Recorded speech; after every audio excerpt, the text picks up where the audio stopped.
Picture this. It's 1942. The Atlantic Ocean has become a graveyard. Every week, dozens of Allied ships vanish beneath the waves, torpedoed by German U-boats that seem to appear from nowhere and disappear just as quickly. Britain is slowly starving. The convoys carrying food, fuel, and supplies from America are being hunted with terrifying precision. The Germans have a secret weapon. Not a super torpedo. Not a revolutionary submarine design. A typewriter. Well, not exactly a typewriter, but it looked like one. Wooden box, keyboard, about the size of a shoebox. The Germans called it Enigma, and they believed it made their communications absolutely, mathematically, impossibly unbreakable. They were wrong. This is the story of the Gadget that nearly won World War II, and the brilliant minds who defeated it. A story that began not in Britain, not with the famous names you might know, but in Poland, 7 years before the war even started. A story so secret that most of the people who lived it couldn't tell anyone for 30 years after victory. By the time this story ends, historians will estimate that breaking this one machine shortened the war by 2 to 4 years and saved millions of lives. This is the story of Enigma. To understand why Enigma was so dangerous, you need to understand why it seemed unbreakable. The Enigma machine was invented in 1918 by a German engineer named Arthur Scherbius. Originally, he wanted to sell it to banks and businesses for securing communications. But by the 1920s, the German military saw something different, a way to coordinate their forces with absolute secrecy. At first glance, it was simple. You had a keyboard with 26 letters. Above the keyboard, a panel with 26 small light bulbs, one for each letter. You'd press H on the keyboard, and a different letter would light up, maybe R. That was your encrypted letter. You'd write down R, move to the next letter, and repeat. The genius was what happened between the key press and the light. Inside the wooden case sat 3 rotating discs called rotors. Each rotor was about 4 inches across and contained incredibly complex internal wiring. 26 contacts on each side, connected in a scrambled pattern. When you pressed a key, electricity flowed through all 3 rotors in sequence, taking a different path through the scrambled wiring each time. But here's where it gets truly brilliant. Every time you pressed a key, the rightmost rotor would advance 1 position, 1/26th of a rotation. This meant the very next letter you typed would be encrypted completely differently. Press H and get R. Press H again immediately after, and you might get T. Same input, different output, every single time. And when the right rotor completed a full rotation, it would cause the middle rotor to advance 1 position, like an odometer in a car rolling over. Occasionally, the middle rotor would cause the left rotor to advance. The encryption pattern was constantly, automatically changing with every keystroke. The German military had 5 different rotors to choose from, and you'd select any 3 and put them in any order. That alone gave you 60 different possible rotor combinations. Each rotor could start at any of 26 positions. The numbers were already becoming astronomical. But the Germans weren't satisfied. They added 2 more layers of security. First, a plug board at the front of the machine. You could connect cables between letters, swapping them before and after the rotors did their work. Typically, they'd use 10 cables, swapping 20 letters in pairs. Want A to become Z and Z to become A? Just plug them together. This added millions more possible combinations. Second, a reflector at the end. After electricity passed through all 3 rotors, it hit this reflector that bounced it back through the rotors again on a different path. This had an interesting side effect. If your settings encrypted H as R, then encrypting R would give you back H. The machine was reciprocal. The same settings could both encrypt and decrypt messages. Very convenient for military use. Now let's talk about the numbers, because they're genuinely staggering. When you combined everything, rotor selection, rotor starting positions, plugboard settings, the total number of possible Enigma configurations was over 150 million. That's 150 with 18 zeros after it. In the 1930s mathematics, that was effectively infinite. Testing every possibility, even with the calculating machines of the era, would take longer than the age of the universe. The German cryptographers did the math. They ran the numbers. They consulted with mathematicians. Their conclusion was certain. Enigma was unbreakable. Not difficult to break, not hard to break. Mathematically, theoretically, practically impossible to break. They were so confident that they used it for everything. Tactical orders, supply convoy routes, U-boat positions, strategic play, the most secret military communications of the Third Reich, all encrypted with Enigma. Every morning at midnight, the settings would change. New rotor positions, new plugboard connections. Even if someone somehow broke yesterday's settings, today was a completely fresh puzzle with 150 million new possibilities. The machine was elegant. It was portable. Each military branch had thousands of them, and it gave Germany what every military dreams of: perfect secrecy. Or so they thought. Here's where most people get the story wrong. When you think of breaking Enigma, you probably picture Britain, Winston Churchill, and maybe you've heard of Alan Turing. And we'll get to them. They were absolutely crucial. But that's not where the story begins. The story begins in 1932 in Warsaw, Poland, with three young mathematicians whose names should be just as famous as Turing's, but almost nobody knows them. Marian Rejewski, Jerzy Różycki, Henryk Zygalski. In 1932, Poland was in a dangerous position, squeezed between two aggressive powers, Germany and the Soviet Union. The Polish government knew that if war came, they'd be the first target. They needed every advantage they could get, and German military communications were all encrypted with Enigma. The Polish Cipher Bureau recruited these three mathematicians from Poznan University. They were young. Rejewski was only 27, but they were brilliant. And they had something most cryptographers of the era didn't have: a pure mathematics background. You see, most code breaking in the 1930s was linguistic. You'd look for patterns in language, frequency of letters, common words, that sort of thing. But Rejewski looked at Enigma as a pure mathematical problem. Group theory, permutations, abstract algebra. He started analyzing intercepted German messages, looking for mathematical patterns in the encrypted text. At first, it was hopeless. The numbers were too big, the combinations too vast. But then, the Poles got incredibly lucky. French intelligence had recruited a spy inside the German cipher office, a man named Hans Thilo Schmidt, codename Aché. He was selling secrets for money. The French got documents about Enigma, operating procedures, daily key settings, and instruction manuals. The French tried to use this information to break Enigma themselves, but they couldn't do it. So they shared it with their Polish allies.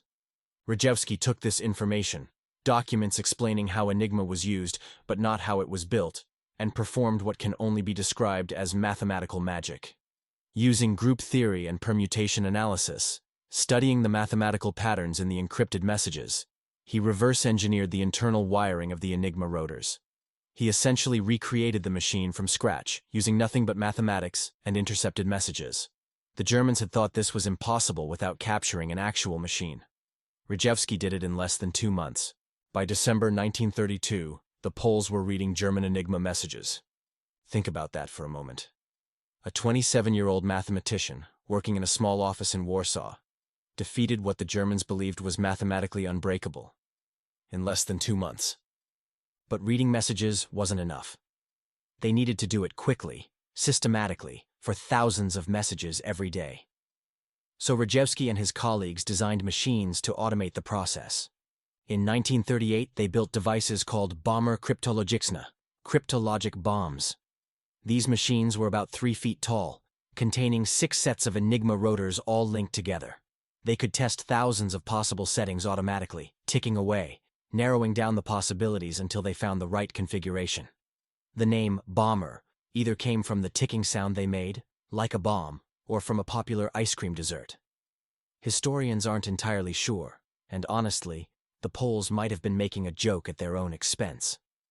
For 7 years, from 1932 to 1939, Poland could read Germany's most secret communications. They kept this capability hidden from almost everyone. Even the British didn't know. But in 1938 and 1939, the Germans made Enigma more complex. They increased the number of available rotors from 3 to 5 and added more plugboard cables. This multiplied the possible combinations beyond what the Polish bomber machines could handle in useful time. the Poles were losing the race. And then came September 1st, 1939. Germany invaded Poland. World War II had begun. The Polish cryptographers had weeks, maybe days, before German tanks would overrun their facility. Everything they'd built, everything they'd learned, would be destroyed or captured. But 5 weeks before the invasion, on July 25, 1939, the Poles had invited British and French intelligence to a secret meeting in Warsaw. In that meeting, they revealed everything.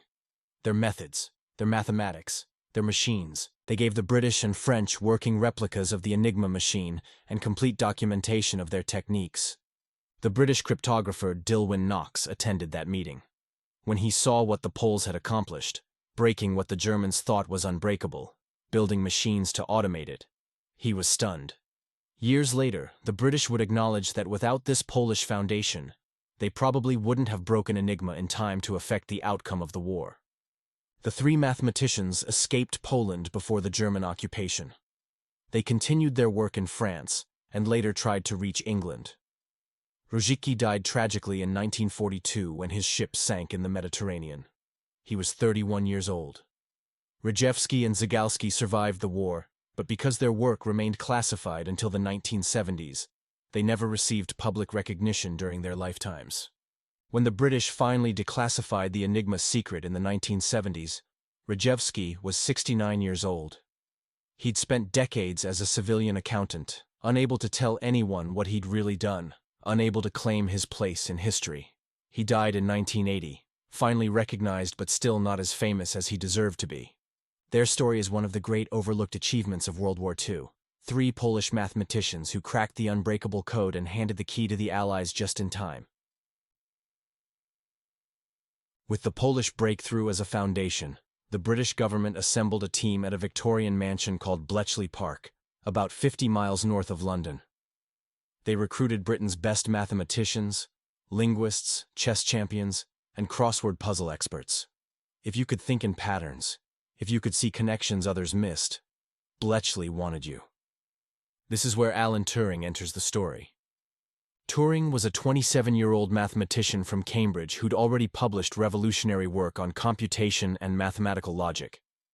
In 1936, he'd written a paper describing a theoretical, universal machine that could compute anything that could be computed, the foundation of modern computer science. In September 1939, as war broke out, he reported to Bletchley Park.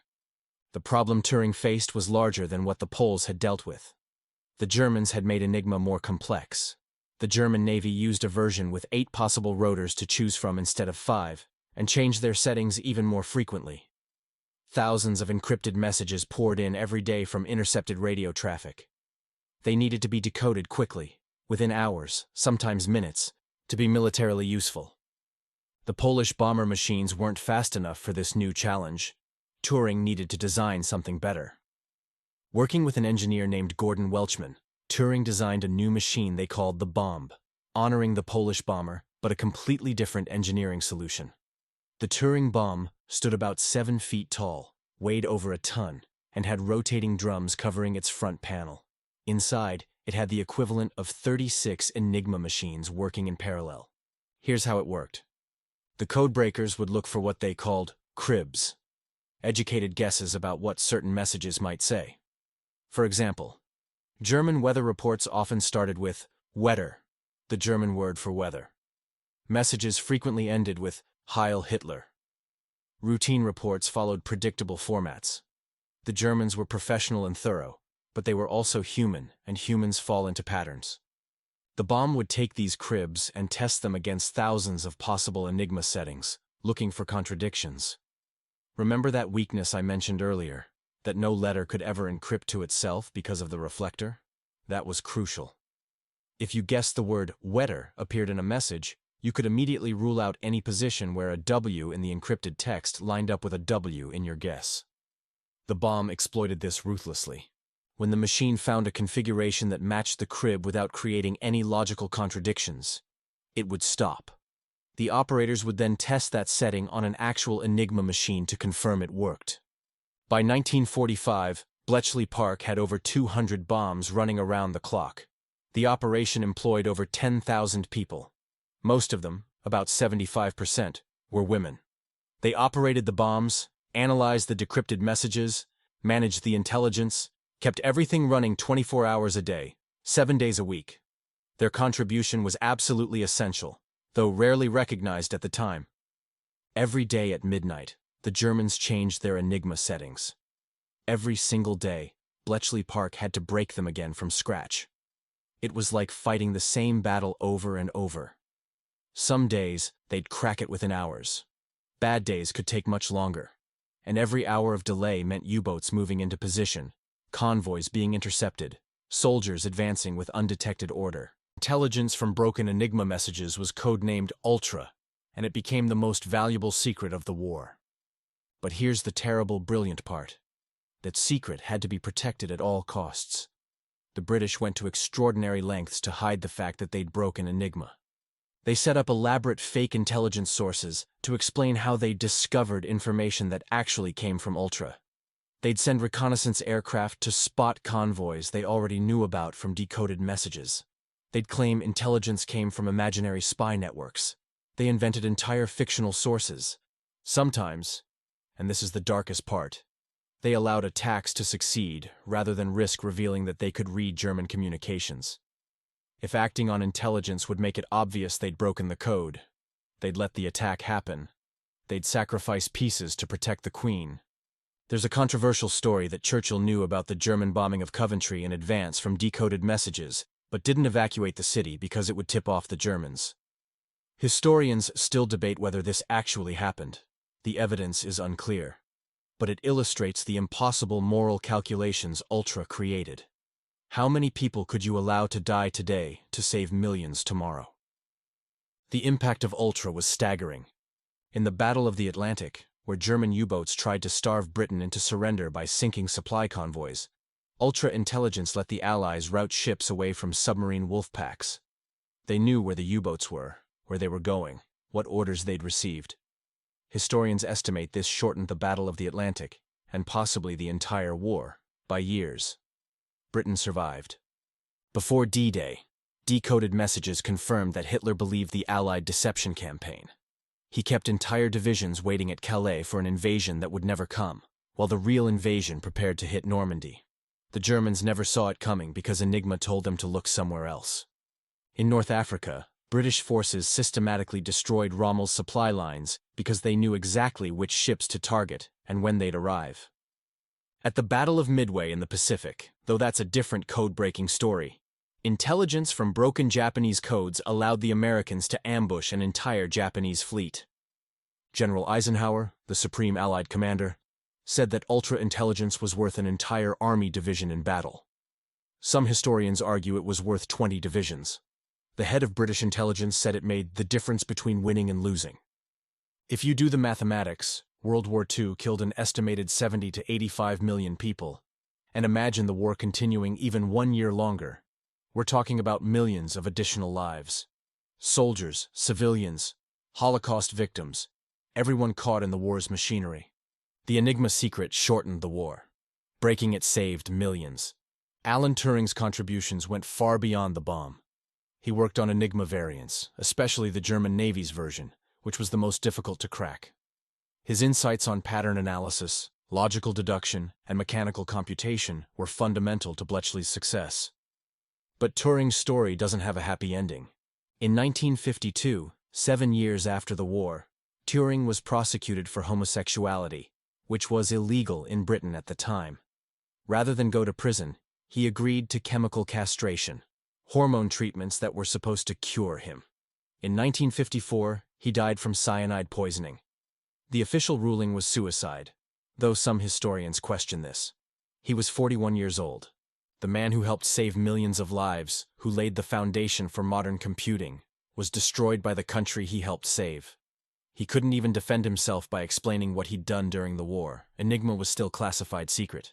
It took until 2013, 59 years after his death, for Queen Elizabeth II to grant Turing a posthumous royal pardon. In 2019, he was chosen to appear on the UK's £50 note with the quote, "This is only a foretaste of what is to come, and only the shadow of what is going to be." But Turing wasn't the only one who paid a price for secrecy. Remember those 10,000 people at Bletchley Park?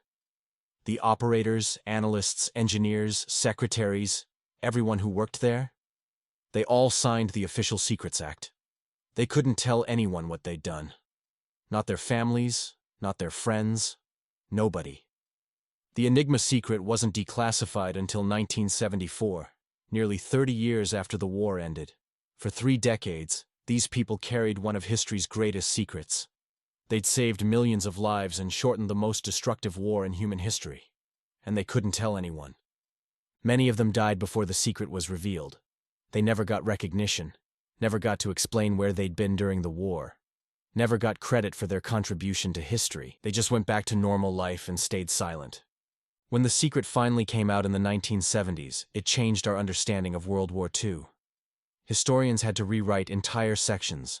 Battles that seemed like brilliant tactical decisions were actually intelligence coups. Victories attributed to luck were actually the result of knowing exactly what the enemy was planning. The Germans, meanwhile, never knew. Even after the war, even after defeat, they believed Enigma had remained secure. They thought they'd lost because of industrial capacity, military mistakes, strategic errors, and those things mattered certainly. But they never suspected that the Allies had been reading their mail for years. It wasn't until the 1970s that former German cryptographers learned the truth. Their unbreakable machine had been broken before the war even started. So what's the legacy of this gadget that looks so quaint today? First, there's the direct impact. Historians broadly agree that breaking Enigma shortened World War II in Europe by 2 to 4 years. Let me put that in context. World War II killed between 70 and 85 million people. The Holocaust murdered 6 million Jews and millions of others. If the war had continued even 1 more year, the death toll would have been catastrophic beyond imagination. Breaking Enigma saved millions of lives. That's not speculation. That's the considered opinion of military historians who've studied the war for decades. But beyond World War II, Enigma's story gave birth to modern computing and modern cryptography. The bombs were specialized electromechanical computers, solving complex logical problems at scale. The people who built and operated them went on to create the first programmable electronic computers after the war. The ENIAC, the Manchester Baby, the early British computers. They were all built by people who'd learned their craft fighting Enigma. Turing's 1936 paper on universal computation, written before Enigma, before the war, laid the theoretical foundation for all modern computers. Every smartphone, every laptop, every server running the internet is a descendant of ideas Turing first explored, while thinking about what computation even means. The mathematical concepts used to break Enigma, group theory, permutation analysis, logical deduction, pattern recognition, are the same concepts that underpin modern cryptography. From the encryption on your phone to secure banking to WhatsApp messages, it all descends from this lineage. And here's a fascinating twist. Enigma taught us how not to design secure systems. Those weaknesses, letters never encrypting to themselves, the reciprocal property, predictable message formats, modern encryption systems are designed specifically to avoid these vulnerabilities. Today's encryption standards use key sizes that make Enigma's 150 million combinations look tiny. AES 256, the current standard for high-security encryption, has 2 to the power of 256 possible keys. That's a number with 78 digits. It would take all the computers on Earth working together longer than the age of the universe to break it by brute force. We learned from Enigma. We learned from its brilliant design and from its fatal flaws. You can see Enigma machines today in museums around the world. The Imperial War Museum in London, the Deutsches Museum in Munich, the National Cryptologic Museum in Maryland, and of course, Bletchley Park itself, which is now a museum and education center. There are collectors who restore and operate original Enigma machines. There are detailed software simulations online where you can encrypt your own messages using authentic Enigma settings. The machine that was supposed to stay secret forever is now something you can play with on your phone. But here's what stays with me about this story. This machine, this ingenious gadget that was supposed to be mathematically unbreakable, was defeated not by better machines, but by better thinking. by Polish mathematicians who refused to accept impossible as an answer, by Alan Turing, who saw patterns nobody else could see, by thousands of people at Bletchley Park who worked in secrecy, without recognition, because it needed to be done. The Enigma machine was brilliant, but the people who defeated it were more brilliant, and they changed the world. That's the story of the Enigma machine, a gadget that looks like a typewriter, but that held the secrets of the Third Reich. A machine that was supposed to be unbreakable, broken by mathematicians who refused to give up. A secret so important that thousands of people kept it for 30 years after the war ended. It's a reminder that in technology, as in war, the battle isn't always won by the strongest or the most obvious. Sometimes it's won by people who think differently, who see problems from new angles, who collaborate across borders and disciplines. The Polish mathematicians who started it all. The British team at Bletchley Park, who scaled it to industrial levels. The thousands of operators, mostly women, who made it work day after day. The spies who stole secrets. The engineers who built the machines. Everyone who contributed to breaking Enigma, most of whose names we'll never know. Today, that machine sits silent in museums, its rotors still, its secrets long exposed. But its legacy spins on in every encrypted message you send, every secure website you visit, every computer that processes information in ways Turing first imagined while trying to defeat this remarkable gadget. The Enigma machine was a masterpiece of 1940s engineering. Breaking it was a masterpiece of human ingenuity. And that's a story worth remembering.